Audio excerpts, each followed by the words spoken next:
अस्सलाम वालेकुम, welcome back to my channel. आज हम एपिडेमियोलॉजी का चैप्टर नंबर 3 पढ़ेंगे, that is natural history of disease. इसमें ज़्यादातर चीज़ें पिछले चैप्टर से मिलती-जुलती है, तो जो चीज़ें उसमें हमने पढ़ी है वो हम ज़्यादा डिटेल से नहीं पढ़ेंगे, उसको स्किप करेंगे और जो चीज़ें इस चैप्टर में न्यू है वो पढ़ेंगे, ठीक है? ओके।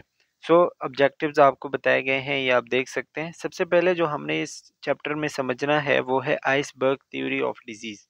आइसबर्ग थ्योरी जो है ये एक बहुत ही इम्पोर्टेंट कॉन्सेप्ट है एपिडेमियोलॉजी में, और इसके अंदर बहुत सारी चीज़ें जो है वो हमें बताते हैं, ठीक है, जो हमने इस चैप्टर में समझना है। और अक्सर जो है वो इसमें से सवाल आते हैं। आइसबर्ग का अगर हम मतलब समझे, पहले इस चीज़ को समझें, तो आइसबर्ग यानी कि अगर आप देखेंगे तो समंदर के अंदर जो बर्फ़ के पहाड़ होते हैं, ठीक है, या फिर कोई भी जो आपको एक पहाड़ टाइप नज़र आए, तो जो आपको पानी के ऊपर नज़र आ रहा होता है उसकी जस्ट एक टिप होती है, मतलब उसकी चोटी होती है, ठीक है। अच्छा, और जो पानी के अंदर होता है वो उसका सबसे बड़ा हिस्सा होता है, जैसे पिक्चर में आप देख सकते हैं कि पानी के ऊपर आपको जस्ट उसका एक छोटा सा पार्ट नज़र आता है। पानी के अंदर उसका बहुत बड़ा हिस्सा होता है जो हमें नज़र नहीं आता। इसी चीज़ को हम बीमारियों के साथ लिंक करते हैं कि जब बहुत सारी बीमारियां ऐसे फैलती हैं तो उसके बारे में हमें बहुत कम मालूमात होते हैं, ठीक है, और बहुत कम चीज़ें हमें पता होती है। लेकिन वो बीमारी किन किन वजूहात की वजह से है, उसके पीछे क्या क्या रीज़न्स है, वो हमें अक्सर नहीं पता होता, और वो हम पानी के अंदर वाला पार्ट समझते हैं, ठीक है। जो बाहर का पार्ट है, जो चीज़ें हमें नज़र आती हैं, वो उसका जस्ट टिप है। जो चीज़ें हमें नहीं पता या जो चीज़ें जो बिल्कुल बैकग्राउंड में जाके हमें पता चलेंगी, वो उसका अंदर वाला पार्ट होगा, ठीक है। तो इस तरह हम इसको आइसबर्ग के साथ कनेक्ट करते हैं। अब आइसबर्ग मॉडल या जो थ्योरी है, ये क्या है, as a system thinking tool design to help in individual और group discover the pattern of behaviour. मतलब ये एक ऐसा सिस्टम है, एक ऐसा प्रोसेस है जिसमें हम बीमारी का पैटर्न मालूम करते हैं। पैटर्न का मतलब ये कि बीमारी किस तरीके से फैलती है, किस आबादी में बीमारी कितनी फैलती है, किन लोगों में ज़्यादा है, एज के हिसाब से, जेंडर के हिसाब से, पॉपुलेशन के हिसाब से किन लोगों में ये बीमारी ज़्यादा होती है, ठीक है। इसके अलावा supporting structures and mental models that अंडरलाई a particular event, ठीक है। कौन कौन सी चीज़ों की वजह से ये बीमारी ज़्यादा होती है, उसको कौन कौन सी चीज़ें सपोर्ट कर रही हैं, ठीक है। और कौन कौन सी ऐसी चीज़ें हैं या कौन कौन सी ऐसी इवेंट्स आप कह सकते हो या कुछ भी ऐसा जिसकी वजह से वो बीमारी फैले। तो ये जो चीज़ आप पढ़ते हो ये आइसबर्ग थ्योरी कहलाती हैं, ठीक है।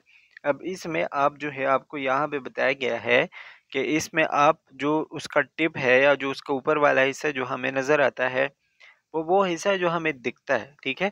और इसमें आप बीमारी क्या, यानी क्या क्या देखते हो आप, बीमारी के लोगों का बॉडी लैंग्वेज देखते हो, लोगों का उठना बैठना देखते हो, लोगों की बॉडी का जो टोन है, ठीक है, वो देखते हो, लोगों के अल्फाज, लोगों का बोलना, लोगों का उठना बैठना, ये सारी चीज़ें आप देखते हो। यानी जो चीज़ें आपको नज़र आ रही है बस, ये है उसका टिप, ठीक है। जो चीज़ें आपको नज़र नहीं आ रही, जो बिल्कुल आप समझते हो कि अंडरनीथ है, ठीक है, वो जिसका आप अंदाज़ा नहीं लगा सकते या उसको पहली नज़र में आप नहीं परख सकते, वो है उसके बिलीफ्स, अकीदे, किस चीज़ को वो ज़्यादा वैल्यू देता है, किस चीज़ को वो ज़्यादा बेहतर समझता है, फ़ोकियत देता है, ठीक है। प्रेजुडिसेस, एक्सपीरियंसेस, फ़ियर्स, ड्रीम्स और फीलिंग्स जो हमें आम तौर पर नज़र नहीं आती। हर वो चीज़ जो आपको नज़र आए नॉर्मली, ठीक है, जैसे बंदे का उठना-बैठना आप देख सकते हो, उसके अल्फ़ाज़ आप सुन सकते हो, उससे अंदाज़ा लगा सकते हो, ठीक है, उसका बॉडी लैंग्वेज, उसके बॉडी का टोन, ये सारी चीज़ आप देख सकते हो। लेकिन उसका उसके बिलीफ, उसके वैल्यूज़, उसके एक्सपीरियंसेस, उसके फीलिंग्स ये आप नहीं देख सकते, ठीक है। तो ये अंडरनीथ हिस्सा होगा आइसबर्ग का, जो चीज़ आप देख सकते हो वो ऊपर वाला हिस्सा होगा। I hope it's clear. अब यहाँ पे जो हमने दूसरा टॉपिक या इसी टॉपिक का जो हिस्सा है वो है नेचुरल हिस्ट्री ऑफ डिजीज़, और जो मेन टॉपिक हमारा ये समझना है, नेचुरल हिस्ट्री ऑफ डिजीज़ क्या है, इज़ द कोर्स और disease takes in individual people from its pathological onset, जिसको हम इंसेप्शन कहते हैं, until its eventual resolution through complete recovery or death। ठीक है, यानी एक बंदे को जब बीमारी होती है तो वो इंसेप्शन से लेके यानी स्टार्ट से लेके बीमारी शुरू होने से लेके उसके रिकवरी तक या उससे उस बंदे की डेथ तक जो पूरा प्रोसेस हो रहा होगा ये नेचुरल हिस्ट्री ऑफ डिजीज कहलाता है। यानी एक बंदे को ये एक बीमारी होती है, हम इसमें इलाज काउंट नहीं करते, इलाज की बात हम नहीं करते। विदाउट इंटरवेंशन किसी भी इलाज किसी भी मैनेजमेंट के बगैर अगर किसी बंदे को कोई बीमारी होती है वो कोई इलाज नहीं करता, कोई टैबलेट कोई दवाई नहीं लेता और वो उस बीमारी से या तो खुद ब खुद रिकवर हो जाता है या फिर उस बीमारी से उसकी डेथ हो जाती है या फिर उस बीमारी की वजह से उसके बॉडी में कोई डिसेबिलिटी, कोई माजूरी, कोई मसला, कोई कमी बेशी आ जाती है। ठीक है, ये जो पूरा प्रोसेस कहलाएगा ये नेचुरल हिस्ट्री ऑफ डिजीज कहलाएगा। ठीक है, कि बीमारी शुरू होने से लेके उसके लास्ट पॉइंट तक उसका रिजल्ट कुछ भी हो सकता है, अच्छा बुरा कुछ भी। ठीक है, ये जो पूरा प्रोसेस कहलाएगा ये नेचुरल हिस्ट्री ऑफ डिजीज कहलाता है। अब ये क्या है, natural history of disease refers to the progress of disease process, यानी डिजीज के फैलने का, डिजीज का जो प्रोसेस है उसका प्रोग्रेस टाइम के साथ साथ कैसा हो रहा है। एक बंदे में एक बीमारी टाइम के साथ कैसे फैल रही है या किस तरीके से वो जाके ख़त्म हो रही है। ठीक है, in the absence of intervention, वही बात के किसी भी इलाज के बगैर वो बीमारी किस तरीके से विद टाइम कॉम्प्लिकेटेड होती जाती हैं, ख़राब होती हैं, सही होती हैं, क्या होता है उसके साथ। This is the continuous progression in an individual of the disease from the moment of exposure to the causal agent. ठीक है, यानी कि वही बात के एक्सपोजर से लेके बिल्कुल स्टार्ट से लेके एंड तक उस बंदे के साथ जो कंटिन्यूस प्रोग्रेस होगा डिजीज का ये नेचुरल हिस्ट्री ऑफ डिजीज कहलाएगा। अब जो नेचुरल हिस्ट्री ऑफ डिजीज है reflects on the four major possible outcomes, यानी इसके चार नतीजे आ सकते हैं और वो चार नतीजे मैंने आपको बता भी दिए कि फर्स्ट जो है द एक्सपोजर में हैव नो विजिबल इफेक्ट, कि इस बीमारी का इस मसले का शायद कोई नज़र आने वाला असर ना हो बॉडी में, यानी उसका कोई ख़ास असर नहीं हुआ, बंदा ठीक हो गया, कोई भी उसका कोई गलत असर नहीं हुआ। ठीक है, second there may be demonstrable damaging effect on the exposure which may be repaired, कुछ ना कुछ ऐसा मसला हो सकता है, कुछ गला ख़राब हो गया, सीना ख़राब हो गया, लंग्स इन्फेक्शन हो गया, वट एवर। ठीक है, और जो वापस रिकवर हो सकता है, तो या तो ये हो सकता है या तो बिल्कुल कुछ नहीं हुआ या थोड़ा बहुत कुछ कुछ ना कुछ हो सकता है, कोई डैमेज हो सकता है जो वापस रिकवर होने के काबिल हो। ठीक है, अच्छा, थर्ड द इफेक्ट में be in illness that is rapidly contain by the bodies defence mechanism, या फिर उससे थोड़ी बहुत इलनेस कोई खतरनाक कुछ ना कुछ मसला हो सकता है। ठीक है, जो बॉडी का डिफेंस मैकेनिज्म उसको देखेगा और उसको हैंडल करने की कोशिश करेगा।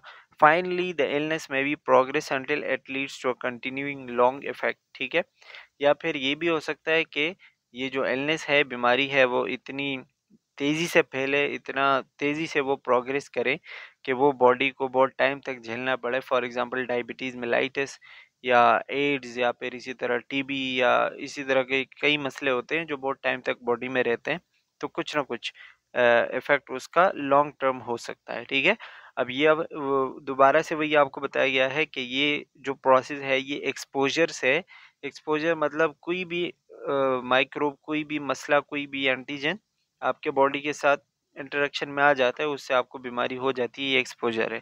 एक्सपोजर से लेके ये जो पूरा प्रोसेस है ये ख़त्म कहाँ पे होगा, विदाउट इंटरवेंशन, यानी कि जब हम उसमें कोई इलाज वगैरह नहीं करेंगे, या तो आप कंप्लीटली रिकवर हो जाएंगे या कोई डिसेबिलिटी आ जाएगी या की डेथ तक बात चली जाएगी। ठीक है, ये मैंने आपको ऑलरेडी बताया। अच्छा, अब ये जो नेचुरल हिस्ट्री ऑफ डिजीज़ है ये हम 4 स्टेजेस में पढ़ते हैं और वो 4 स्टेजेस क्या है, सबसे पहला स्टेज है स्टेज ऑफ ससेप्टेबिलिटी, दूसरा है स्टेज ऑफ सब clinical disease, stage of clinical disease और स्टेज ऑफ रिकवरी, डिसेबिलिटी और डेथ। ठीक है, स्टेज ऑफ ससेप्टेबिलिटी का मतलब पहला स्टेज है जिसमें बॉडी के अंदर कोई पैथोजन आएगा और उससे बीमारी होगी, तो ये पहला स्टेज है जिसमें बंदा बीमार हो रहा है। ठीक है, ससेप्टेबल है, आपकी इम्यून सिस्टम, आपकी बॉडी इतनी स्ट्रांग नहीं है कि उस चीज़ को हैंडल कर सकें, तो आप ससेप्टेबल है, आपकी बॉडी में वो बीमारी हो जाएगी। ये पहला स्टेज होगा नेचुरल हिस्ट्री ऑफ डिजीज़ का, ठीक है? अच्छा, उसके बाद स्टेज ऑफ सब क्लिनिकल डिजीज़। सब क्लिनिकल डिजीज़ में मतलब वो पैथोजन आपके बॉडी में है, आपको वो कंट्रोल करने की और बीमार करने की कोशिश कर रहा है, लेकिन अभी तक आपको कोई ख़ास साइन सिम्पटम नज़र नहीं आए, ठीक है? ये सब क्लिनिकल डिजीज़ कहलाती है। फॉर एग्ज़ाम्पल अगर किसी को एड्स है, ठीक है? तो एड्स का जो वायरस है जब वो बॉडी में जाता है, तो वो वायरस का बॉडी में जाना वो स्टेज ऑफ ससेप्टेबिलिटी है, ठीक है? फिर वो बॉडी के अंदर चेंजेस लेके आता है बॉडी के सेल्स को, और CD4 सेल जिस जो हम कहते हैं और मैक्रोफेजेस वगैरह, उसको कंट्रोल करके उसको ख़राब करके मतलब ख़त्म कर देते हैं, लेकिन बॉडी में कोई साइन सिम्पटम होते नहीं है, बंदे को महसूस कुछ नहीं होता, ठीक है? तो ये उस वक्त बॉडी में एड्स तो है, लेकिन कोई ख़ास साइन सिम्पटम नहीं है, तो ये उसके लिए सब क्लिनिकल डिजीज़, ठीक है? फिर आएगा stage stage of clinical disease का, कि जब उसके साइन सिम्पटम आना शुरू हो जाएंगे, बंदे का इम्यून सिस्टम ख़राब हो जाएगा, उसको वही सारे एड्स के साइन सिम्पटम आने लग जाएंगे, तो मतलब अब डिजीज़ क्लिनिकल है, ठीक है? अब आपको पता चला, अब आपने उसको डायग्नोज किया, ठीक है? फिर आएगा लास्ट में स्टेज ऑफ रिकवरी। या तो आप इलाज करके उस चीज़ से रिकवर हो सकते हैं, लेकिन यहाँ पे हम इलाज की बात नहीं कर रहे हैं, खुद ब खुद आप या तो रिकवर हो सकते हैं, या उसकी वजह से बॉडी में कोई डैमेज हो सकता है, या फिर आप डेथ की तरफ जा सकते हैं, ठीक है? तो ये 4 स्टेजेस यहाँ पे आपको वो एक टेबल वाइज़ बताया गया है, जहाँ जैसे आप देख सकते हैं, पहला एक्सपोज़र। एक्सपोज़र के नीचे लिखा हुआ है कि जब आप एक्सपोज़ होंगे किसी चीज़ को, तो आप स्टेज ऑफ ससेप्टेबिलिटी में हैं, ठीक है? और स्टेज ऑफ ससेप्टेबिलिटी में आप कौन-सा इंटरवेंशन कर सकते हैं? प्राइमरी इंटरवेंशन, जो कल हमने जो चैप्टर हमने पढ़ा था ना एपिडेमियोलॉजी का चैप्टर नंबर 4, वो हमने पहले अपलोड किया है इससे। तो उसमें हमने पढ़ा था कि बीमारी लगने से पहले ही आप एहतियाती तदाबीर करते हो, तो ये एक्सपोजर वाले स्टेज में आप वो प्राइमरी इंटरवेंशन कर सकते हो, ठीक है? फिर आता है इंक्यूबेशन पीरियड। इंक्यूबेशन पीरियड आपको पता है कि जब पैथोजन बॉडी में जाएं और बीमारी कॉज करने तक का जो पीरियड होता है बीच का, वो इंक्यूबेशन पीरियड कहलाता है, ठीक है? जिसमें कोई खास साइन सिम्टम नहीं होते, बल्कि वो पैथोजन बॉडी में ग्रो हो रहा होता है, तो वो स्टेज ऑफ सब क्लिनिकल डिजीज कहलाता है। और इसमें आप सेकेंडरी इंटरवेंशन यानी कि थोड़ा बहुत स्क्रीनिंग टेस्ट वगैरह करोगे तो पता चलेगा, वरना ऐसे पता नहीं चलेगा, ठीक है? अच्छा, फिर आएगा टाइम ऑफ डायग्नोसिस, या फिर आप कह सकते हो क्लिनिकल डिजीज, जिसमें आप डायग्नोज करोगे और टर्शियरी इंटरवेंशन पे जाओगे, इलाज करोगे, ठीक है? फिर आएगा लास्ट स्टेज, जिसको हम स्टेज ऑफ रिकवरी कह सकते हैं, या स्टेज ऑफ डिसेबिलिटी और डेथ कह सकते हैं, और उसमें कोई आप इंटरवेंशन नहीं कर सकते, क्योंकि आपने पहले 3 स्टेजेस में इंटरवेंशन करनी है। ओके? यहाँ भी आपको वही चीज़ दोबारा बताई गई है, टर्शियरी इंटरवेंशन वगैरह। ओके। अच्छा, अब stage of natural history diseases जो है, ये आपको वही दोबारा से मतलब यहाँ पे बताए गए हैं कि स्टेज ऑफ ससेप्टेबिलिटी क्या है, कि जब आप एक्सपोज़ होंगे, पढ़ लीजिएगा, ठीक है? मैंने आपको ऑलरेडी बताया। स्टेज ऑफ सब क्लिनिकल डिजीज़, जिसमें क्लिनिकली वो चीज़ अपीयर नहीं है, आपको कोई ख़ास साइन सिम्पटम नहीं है, लेकिन आपको टेस्ट वगैरह करवा के पता चलेगा, antibody test, culture test, CBC वगैरह, ठीक है? और ये स्क्रीनिंग के लिए बेस्ट टाइम होता है। याद रखें, ये जो रेड कलर के लिखे हुए हैं ना, इंपॉर्टेंट पॉइंट्स हैं। फिर आता है स्टेज ऑफ क्लिनिकल डिजीज, जिसमें बीमारी जो है अपीयर हो जाती है और डायग्नोज करते हैं आप, और फिर उसके बाद स्टेज ऑफ रिकवरी, डिसेबिलिटी या डेथ, ठीक है? ये आपको वो ग्राफ वाइज बताया गया है कि जो डेथ रेशो है वो ओल्ड एज में जाके या एडल्टहुड में जाके जो है वो बढ़ता है, ठीक है? और फुल हेल्थ और इस तरीके की जो चीज़ें होती हैं वो इन्फेंसी और चाइल्डहुड एडोलेसेंस में ज़्यादा है, ठीक है? लेकिन ओल्ड एज में जाके वो डेथ की तरफ लोग जाते हैं, ठीक है? अच्छा, ये आपको क्लास एक्टिविटी बताई गई है। अच्छा, अब इस चीज़ का फ़ायदा क्या है? मतलब इस नेचुरल हिस्ट्री को मालूम करके, इसके बारे में पढ़ के हम कहाँ पे इसको अप्लाई कर सकते हैं? तो ये जो है is vital for disease prevention policies, यानी हम इससे कोई भी डिजीज़ किस तरीके से प्रिवेंट करनी है, किस तरीके से उसको रोकना है, उसका हमें अंदाज़ा हो सकता है और वो हम पता चला सकते हैं, ठीक है? फिर इसमें हम सेकेंडरी प्रिवेंशन करवा सकते हैं, यानी कि स्क्रीन वगैरह, टेस्टिंग वगैरह, ठीक है? वो सारी चीज़ें। और ये हेल्थ केयर के जो लोग होते हैं उनके लिए एक बेस है, एक रैशनल है, एक तरीक़ाकार है कि भई काम कैसे करना है, ठीक है? फिर इसके अलावा purpose of health care including medicine is to influence the natural history of disease by reducing and delaying ill health, ठीक है। यानी हेल्थ के बारे में चीज़ें कम करके, मसले ख़त्म करके, कम करके उसको कंट्रोल किया जा सके, यही सारी चीज़ें जो है वो हम इसमें करते हैं। ये दोबारा से आपको वही ग्राफ के थ्रू बताया गया है। ओके। अच्छा, पॉपुलेशन पैटर्न ऑफ डिजीज ये क्या है? अच्छा, इसमें पॉपुलेशन पैटर्न ऑफ डिजीज बहुत इजी चीज़ है, आपको यहाँ पे शायद थोड़ा सा कंफ्यूजिंग लगे। पॉपुलेशन पैटर्न ऑफ डिजीज का मतलब ये कि एक पॉपुलेशन में, एक आबादी में डिजीज किस तरीके से फैलती है, कितनी ज़्यादा है, कितनी कम है, किन एज में, किन किन एज में ज़्यादा है, किस एज में कम है, किस जेंडर में ज़्यादा है, किस जेंडर में कम है, कितने लोगों में वो बीमारी है और कितने लोगों में नहीं है, उस बीमारी का पैटर्न क्या है, ठीक है। टाइम आप देखते हो उसमें, उसका ट्रेंड देखते हो, कब वो ज़्यादा हो रही है, कब कम हो रही है, ठीक है। इसके अलावा उसके ससेप्टेबल होस्ट देखते हो, उसका एनवायरनमेंट देखते हो। तो ये जो सारी चीज़ें हम स्टडी करते हैं, इसको हम कहते हैं पॉपुलेशन पैटर्न ऑफ डिजीज़, कि एक पॉपुलेशन में डिजीज़ का पैटर्न क्या है, डिजीज़ किस तरीके से फैल रही है, ठीक है। Natural history of disease should not be confused with the changing pattern of disease. मतलब आप इसको नेचुरल हिस्ट्री के साथ वो कंफ्यूज ना करें, ये अलग चीज़ है। पॉपुलेशन पैटर्न ऑफ डिजीज अलग चीज है, नेचुरल हिस्ट्री अलग चीज है, ठीक है। The distribution of disease across socio economic groups may change as it has for coronary heart disease. मतलब ये जो बीमारियां हैं, ये इसका जो डिस्ट्रीब्यूशन है कि कब कहाँ पे ये होती है, ये हर ग्रुप के हिसाब से अलग अलग होती हैं, सोशो इकोनॉमिक ग्रुप्स के हिसाब से। जैसे फॉर एग्जांपल कुछ लोग जिनका आप देखेंगे कि इकोनॉमी जो अच्छे पैसे वाले होंगे, अच्छा खाते पीते होंगे, ठीक है, तो उनको शायद इतनी बीमारियां ना हो। जो लोग अच्छा नहीं खाते पीते तो उनको बीमारियां ज़्यादा होती हैं, ठीक है। उनको जो लोग साफ सुथरी जगह पे रहते हैं तो उनको बीमारियां कम होती हैं, जो लोग गंदी जगह में रहते हैं उनको बीमारियां ज़्यादा होती हैं। तो ये सोशो इकोनॉमिक ग्रुप्स होती हैं, ठीक है, जिसके ज़रिए से मुख्तलिफ़ किस्म की बीमारियां हम देखते हैं। जैसे आपको हार्ट डिजीज़ का बताया गया है, तो ये जो पूरा प्रोसेस है that is known as population pattern of disease.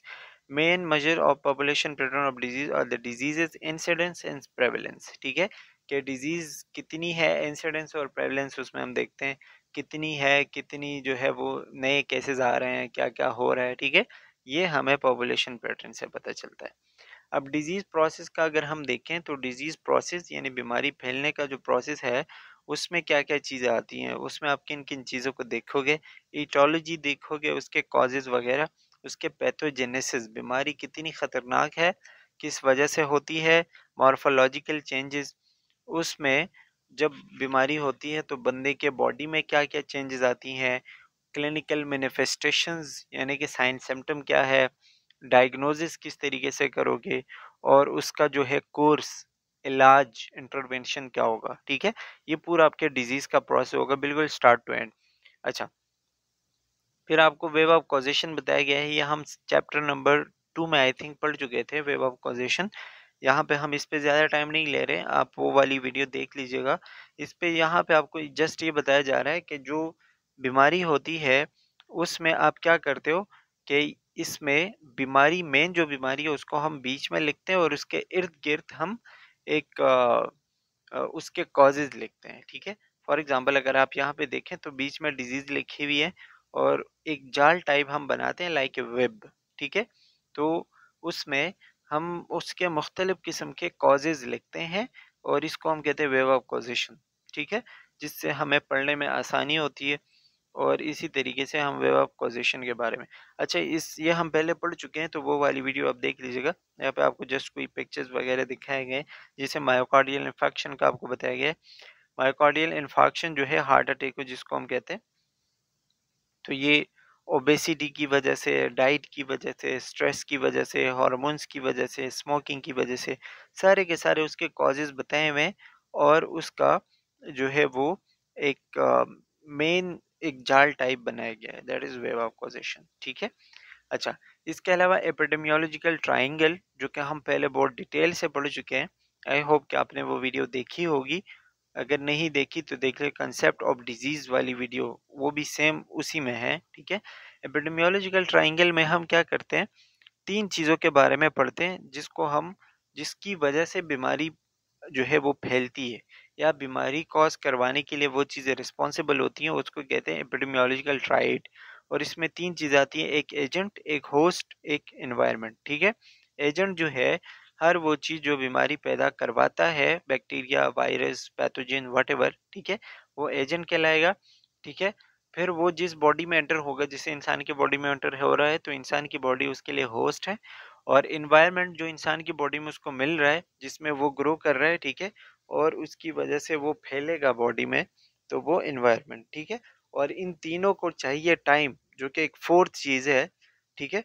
तो जब वो चारों चीज़ें आपस में मिलती है तो बीमारी पैदा होती है, और इसको हम एपिडेमियोलॉजिकल ट्रायंगल कहते हैं। अच्छा, ये हम पहली वाली वीडियो में पढ़ चुके हैं। मैं आपको यहाँ पे जो वीडियो का आपको राइट साइड कॉर्नर नज़र आएगा, वहाँ पे मैं आपको आई लिंक बटन में दे देता हूँ लिंक, यहाँ पे आप क्लिक करें तो आपको वो वीडियो पे आप चले जाएंगे, ठीक है। या फिर अगर आप पहले मेरे चैनल में जाएंगे तो एपिडेमियोलॉजी की वीडियोस में आपको वो मिल जाएगी वीडियो। यहाँ पे आपको दोबारा वही बताया गया है, एजेंट क्या है, होस्ट क्या है, पैथोजन, एनवायरनमेंट, ये सारा हम पढ़ चुके हैं। होस्ट क्या क्या हो सकता है, कोई मतलब जेनेटिक मेकअप, आपके बॉडी में कोई ऐसी चीज़, आपके एज के हवाले से, आपके जेंडर के हवाले से, आपके बिहेवियर के हवाले से, आपकी इम्यूनिटी, ये सारी चीज़ों की वजह से आप होस्ट बन सकते हो, ठीक है। अच्छा, agent bacteria, virus, fungi, amoeba, कुछ भी हो सकता है। एनवायरनमेंट जो है वो सैनिटेशन, सफाई नहीं कर रहे हो, वाटर, एयर, नॉइज़, कस्टम्स, कुछ भी ऐसे बहुत सारी चीज़ें हो सकती हैं जो आपके लिए एनवायरनमेंट बन सकती हैं, मतलब आपके वो जो एजेंट है उसके लिए, ठीक है। दोबारा से आपको ये बताया गया है, पढ़ लीजिएगा एक नज़र, ठीक है। अच्छा, यहाँ पे आपको वही एजेंट फैक्टर, फिजिकल एजेंट्स, जैसे किसी चीज़ की वजूद है, फिजिकली है, केमिकल, कुछ केमिकल वगैरह चला गया बॉडी में, बायोलॉजिकल, न्यूट्रिशनल, ऐसे चीज़ें होती हैं, ठीक है, ये भी वही बात। अच्छा, यहाँ पे हमने आगे पढ़ना है। अच्छा, concept of epidemiology and disease versus epidemiological tried, यानी कि जो डिजीज आती है वो उसका ट्रायंगल के साथ क्या ताल्लुक है, ठीक है, जो हम अभी हमने पढ़ा। तो एपिडेमिक्स आपको पता है, किसी जगह में जब कोई बीमारी आ, किसी खास स्पेसिफिक एरिया में जब बीमारी अराइज होती है, उसको कहते हैं एपिडेमिक, फिर आता है एंडेमिक और फिर पेंडेमिक, ठीक है, ये तो आपको पता होगा, ठीक है। तो एपिडेमिक जो है अराइज होता है, यानी कोई बीमारी जब किसी जगह में आती है, तो वो क्यों आती है, जब कोई होस्ट या एजेंट या फिर एनवायरनमेंट बैलेंस में ना हो, जिस तरह उसको होना चाहिए उस तरह ना हो, उसमें कोई बिगड़ाव, कोई मसला, कोई खराबी आ जाए, तो ये सारी चीज़ें आ जाती हैं। जैसे कोई नया वायरस आ गया, फॉर एग्जांपल जो कोरोना वायरस आया था, तो वो इन्वायरमेंट में बैलेंस ना नहीं था, बैलेंस ना होने की वजह से एक नया वायरस आया। जब नया वायरस आया तो पेंडेमिक, पहले वो एपिडेमिक था, फिर एंडेमिक हो गया, फिर पेंडेमिक हो गया, ठीक है। तो ये जो चीज़ें होती हैं, जब आपकी ये 3 चीज़ें बैलेंस में ना हो, तो नई-नई चीज़ें आती हैं और उससे वो मसला होता है, ठीक है। या फिर कोई एक्जिस्टिंग एजेंट है, ठीक है, कोई बैक्टीरिया, वायरस पहले से मौजूद है, लेकिन उसकी जो पैथोजेनिसिटी है, उसकी जो बीमारी पैदा करने वाली एबिलिटी है, वो ज़्यादा खतरनाक हो गई, ठीक है। या फिर वो जो ससेप्टेबल्स है, जो लोग हैं, उनकी इम्यूनिटी ख़राब होती गई, वो अपनी सफाई-सुथराई का ख़्याल नहीं रख रहे हैं, तो वो सारी चीज़ें। या फिर एनवायरमेंटल चेंजेस आ गए और उसकी वजह से जो है वो ग्रोथ बढ़ गया एजेंट्स का, ठीक है, वायरस, बैक्टीरिया वगैरह का, तो उसकी वजह से भी ये बीमारियाँ हो सकती हैं। अब इसमें epidemiological approach in community setting, यानी आप किस तरीके से एक कम्युनिटी में डिजीज़ को प्रिवेंट करोगे। तो सबसे पहले prevent disease and promoting health, वही बात कि आप डिजीज़ को प्रिवेंट करेंगे और हेल्थ प्रमोट करेंगे, और कम्युनिटी डायग्नोस करेंगे, असेसमेंट वगैरह करेंगे। फिर उसके बाद हम जो है अपने डायग्नोसिस, अपने ट्रीटमेंट, प्रोग्नोसिस वगैरह उसको इम्प्रूव करेंगे, यानी पहले से बेहतर करने की कोशिश करेंगे। और जो भी इवॉल्वेटिंग हेल्थ इंटरवेंशंस इन प्रोग्राम्स, जो भी हम इलाज करते हैं, जो भी हम एक इंटरवेंशन करते हैं, उसको बार-बार इवैल्यूएट करें, बार-बार चेक करें, कहाँ पे कमी है, कहाँ पे किस चीज़ में बेहतरी आनी चाहिए, तो वो हम देखेंगे। जिसमें आपको वही दोबारा जो है वो बताया गया है कि आप जो है सोशियो इकोनॉमिक फैक्टर, फिर उनके इंडिविजुअल के डिसीजन मेकिंग तब्दीली लाओगे, ठीक है? उसमें जो है वो प्रोटेक्टिव इंटरवेंशन करोगे कि भई अपनी हिफाज़त, अपना ख़्याल कैसे करना है। क्लिनिकल इंटरवेंशन करेंगे और काउंसलिंग और एजुकेशन देंगे, उन सारी मतलब ये सारी चीज़ें जो है उसमें पाई जाती है। Okay, two broad types of epidemiology, ये बहुत इंपॉर्टेंट चीज़ हो सकती है पेपर के हवाले से और एमसीक्यूज के हवाले से, ठीक है? एपिडेमियोलॉजी के मेनली दो टाइप होते हैं, एक को हम कहते हैं डिस्क्रिप्टिव एपिडेमियोलॉजी और दूसरा है एनालिटिकल या एनालिटिक एपिडेमियोलॉजी, ठीक है? डिस्क्रिप्टिव एपिडेमियोलॉजी में examining the distribution of disease in a population, इसमें हम मेनली क्या करते हैं, एक आबादी में बीमारी को एग्जामिन करते हैं, मालूम करते हैं बीमारी किस तरीके से फैल रही है, किस आबादी में किस तरह जो पैटर्न ऑफ डिजीज ऑफ वो हमने पढ़ा ना पॉपुलेशन में, ठीक है? तो वो चीज़ हम इसमें करते हैं and observing the basic features of its distribution, और बीमारी किस किस तरीके से फैल रही है, उसके बुनियादी जो फीचर्स है ना, जो बुनियादी साइन सिम्टम होते हैं, वो क्या है, ठीक है? तो जब आप कोई बीमारी मालूम करते हो एक आबादी में और उसके फीचर्स का, उसके साइन सिम्टम्स का अंदाज़ा लगाते हो, आप देखते हो कि एक आबादी में 100 लोग बीमार हैं और 100 लोगों में एक जैसे साइन सिम्टम पाए जाते हैं, तो आपको अंदाज़ा होता है कि शायद इनकी बीमारी भी एक हो। तो जब आप ये चीज़ देखते हो तो आप डिस्क्रिप्टिव एपिडेमियोलॉजी पे काम कर रहे हैं, ठीक है? अच्छा, इसी तरह एनालिटिकल एपिडेमियोलॉजी अगर आप देखेंगे तो इसमें हम क्या करते हैं, investigating a hypothesis about the cause of disease by studying how exposure relate to the disease, ठीक है?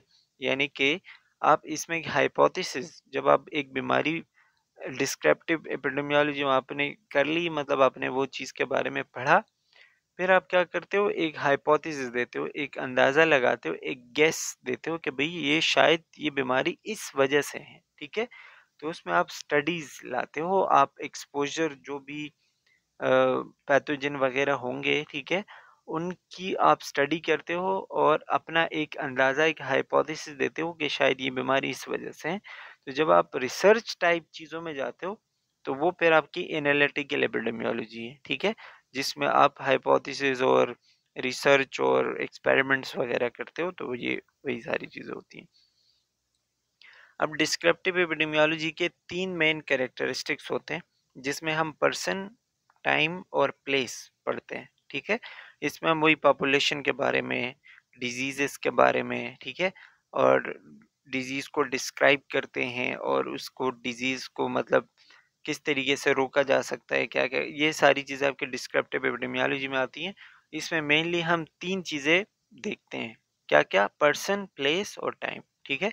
अब यहाँ पे आपको एक-एक बताया जा रहा है कि प्लेस का मतलब where are the rates higher या लोअर, ठीक है? कहाँ पे जो बीमारी आ रही है, कहाँ पे ज़्यादा है, कहाँ पे कम है, तो ये आप उसका रेट देख रहे हो, ठीक है?